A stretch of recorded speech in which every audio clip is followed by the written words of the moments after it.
Hello, welcome to today's physics lesson where we'll be looking at magnets and magnetic fields. Our objectives include defining the magnetic field, identifying the strongest parts of a magnet, and then we'll draw magnetic field lines and look at methods of making a magnet as well as demagnetizing a magnet. So, what is magnetism? Magnetism is a force either of attraction or repulsion of a magnetic material due to the arrangement of its atoms, or particularly its electrons.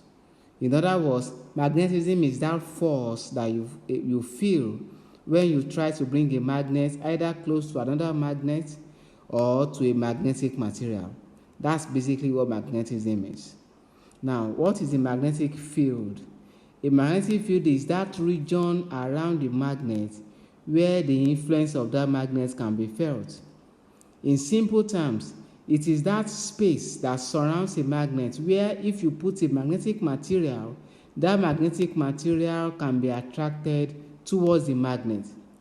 For instance, a nail, a needle, if you put them somewhere around the magnet, not exactly on the magnet, but around it, if that space where you have put the material is still within the magnetic field of the magnet itself will draw those materials closer. So that area is the magnetic field. If you move those magnetic materials further away, it may get to a point where the magnet will not be able to attract such materials again. Then that means that that material has left the magnetic field of that magnet. The magnetic force that you experience when using a magnet is usually strongest at 2 points on that magnet, and those are the north poles and the south poles of the magnet. The 2 poles, the strongest part where the magnetic field strength is strongest is the pole of a magnet, and there are 2 of such poles. We have the north pole and the south pole. One magnet has 1 each of those poles. No magnet has just 1 of the 2, and no magnet has more than 2. Every magnet must have both a north pole and a south pole. And of course, drawing from our law of charges, where we say like charges repel and unlike charges attract, the same thing applies to magnets. Like poles repel, while unlike poles attract. That means that if you bring the north pole of a magnet to try to join the north pole of another magnet, they will repel. Their magnetic field strengths will push each other away. But if you bring a north pole close to the south pole of another magnet, you will notice a force of attraction. Both of them will easily get glued to each other. That simply explains the like poles repel and unlike poles attract law of magnetism. Now, let's look at the types of magnet that we have. We have the temporary and the permanent magnets. Permanent magnets are those that are made from magnetically hard materials like steel. Those materials, once they are magnetized, they retain their magnetism. But we have temporary magnets which lose their magnetism very easily. Those ones are made from magnetically soft materials. For instance, if you put an office pin or a metal clip on a magnet and it remains on that magnet for quite a long time, after a few days you'll notice that if you now bring out that pin and try to use it to pick up another office pin, it will pick it up because it has become a magnet. Albeit it is just a temporary magnet, because once you have removed that initial pin from the magnetic field, after a while it just quickly loses that magnetism. So that's an example of a temporary magnet. So if you want to induce magnetism in a magnetic material, if you want to turn maybe a nail or a pin, a needle, into some sort of temporary magnet, all you need to do is to put that nail on a magnet or close to a magnet. Put it inside a magnetic field, and you will notice that after a while, that material itself becomes a magnet, but it is just a temporary magnet. In making magnets, the very quickest and easiest thing to do is to use the electrical method. And what do we do here? The material that you want to magnetize, say a soft iron, you get a conductor and then you wrap that conductor around that material and then connect that conductor to a power source. Once current begins to flow through that conductor, because the conductor is in contact with the magnetic material, and because when current flows through a conductor, the flow of current induces a magnetic field around that conductor. So that conductor will have a magnetic field around it, and then the iron that you want to magnetize, that you have also placed within that coil, will now become magnetized due to the magnetic field that is now around it as a result of that flowing current. So in essence, electrical method is one of the ways of making magnets, and it is the very quickest way. You just insert that material into a solenoid. That wire that you made into coils, that you turned round an object, is what is called a solenoid. Once you switch on the current, the material will become magnetized, become a magnetic material after a while.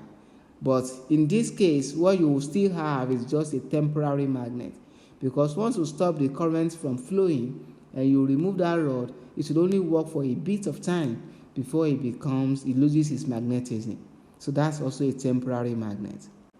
Another method of making a magnet is by the contact method, where you use an already known magnet to stroke the material that you want to magnetize. You continue to stroke it for quite a while. You stroke the entire length of the material you want to magnetize, and after a while, that material will also become a magnet. Also, it will be a temporary magnet though, but it will become a magnet and work for a while. Coming to how to demagnetize a magnet. One of the ways in which you made a magnet is also the way in which you can demagnetize a magnet. That's by the electrical method.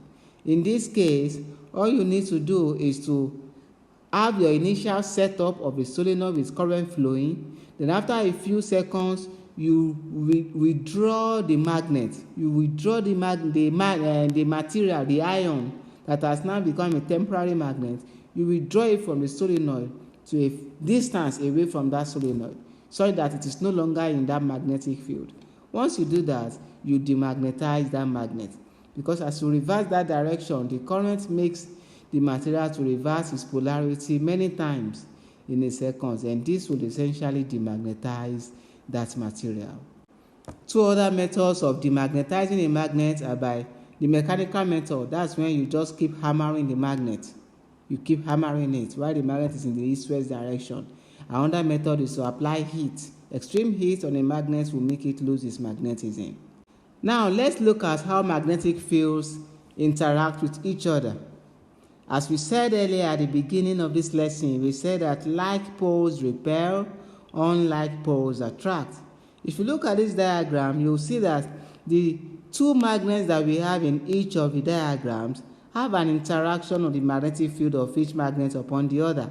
However, that interaction depends on which pole of the magnet is trying to join with which pole of the other magnet.